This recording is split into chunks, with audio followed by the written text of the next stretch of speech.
এখনো কিন্তু হলে চলছে এবং হলে এখনো চালাচ্ছে। হলগুলো মালিক যারা আছে তারা এখনো দর্শকদের সেই মুভি উপহার দিচ্ছে এবং এখনো চলছে জিতের মানুষ ছবি, যেটা আমরা জানি একটি ভরপুর অ্যাকশন হিরোর যে নিবেদিত একটি মুভি আবিষ্কৃত, সেই মুভিটা এখনও চলছে, দর্শকরা চালাচ্ছে এবং দর্শকরাও গিয়ে দেখছে। তো হ্যালো বন্ধুরা, আশা করি সবাই ভালো আছেন। তো যারা আমাদের ইউটিউব চ্যানেলটি সাবস্ক্রাইব করেন এখনও সাবস্ক্রাইব করে সাথে থাকেন আর দেখতে থাকেন আমাদের নতুন ভিডিও। তো জিতের মানুষ মুভি, যেটি প্যান ইন্ডিয়াতে একটি রিলিজ দেওয়া মুভি। তো আমরা জানি হিন্দিতে এবং বাংলাতে রিলিজ দেওয়া হয় সেই মুভি। তো প্যান ইন্ডিয়াতে প্রায় 4.5 কোটি টাকার মতো কালেকশন করতে পারে। তাও বাংলাদেশ কিন্তু এটি অল টাইম ব্লকবাস্টার হয়। বাংলাদেশে একটি সঞ্জয় সামন্তার একটি পরিচালক হিসেবে কাজ করেছেন জিতের সাথে, যিনি ডিরেক্টর। তো এখন প্যান ইন্ডিয়াতে তো এটি বেশি ব্যবসা করতে না পারলেও 4.5 কোটি টাকা কামিয়েছে এবং বাংলাদেশে কিন্তু প্রায় 15 দিনের মাগাত কিন্তু ব্লকবাস্টার হয়। তো এটি এখন কথা হচ্ছে এটি কিছু কিছু হলে চালানো হচ্ছে। তো ময়মনসিংহ আমরা জানি ময়মনসিংহ হলগুলোতেও চলছে এবং দিনাজপুর এবং নাটোর যে হলগুলো আছে এবং ঢাকা যমুনা ফিউচার পার্কেও কিন্তু সেই মানুষ মুভি চালানো হচ্ছে। তো এটা ভাবা যায় না, তো আসলে এটি সত্যিকার ব্যাপার। তো জিতের মানুষ মুভি এখনও হলে চলছে এবং দর্শকরাও চলছে। তো এই শুক্রবার চালানোর সম্ভাবনা আছে, তো সন্ধ্যা 6টায় এবং সকাল 10টায়।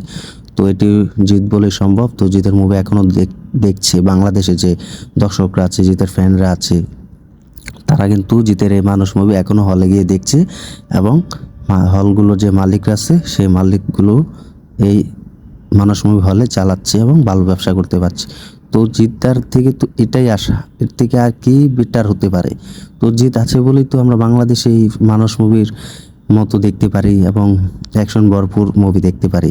তো এটা জিত আছে বলেই সম্ভব। তো বাকি যে সুপারস্টারটা আছে তাদের মুভি কিন্তু হলে চলে কম, অন্য সুপারস্টারদের মুভি কিন্তু হলে চলে কম। আপনি দেখান যে অন্য সুপারস্টার মুভি এখনও হলে চলছে, যেটা আমাদের জিত আছে বলে আর জিতের মুভি আমরা হলে গিয়ে দেখতে পাচ্ছি এবং হলগুলো মালিক ভালো ব্যবসা করতে পারছে এবং হলগুলো মালিকরা দর্শকদের দেখাতে পারছে এবং একটি উপহার হিসাবে। তো জিত আছে বলে আমরা সেসব মুভি দেখতে পাচ্ছি এবং দর্শকরা দেখতে পাচ্ছে। তো এটাই জিত থেকে আর কি হতে পারে এর থেকে ভালো।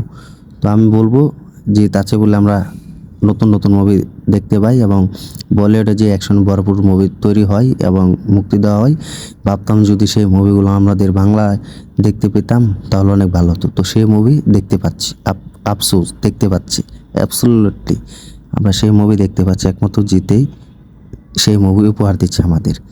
তো এটাই জিত আছে বলে আজ আমরা নতুন নতুন ইতিহাসের শুরুর মতো সেই মুভি দেখতে পাই। তো এটাই। তো ভিডিওটি ভালো লাগলে এবং জিতকে কে কতটা ভালোবাসেন তা কমেন্টে জানিয়ে দিন এবং লাইক দিয়ে সাথে থাকেন। আর আমাদের ইউটিউব চ্যানেলটি সবাই সাবস্ক্রাইব করে সাথে থাকেন আর ভিডিওটি শেয়ার করে দেন। ধন্যবাদ সবাইকে এতক্ষণ সাথে থাকার জন্য।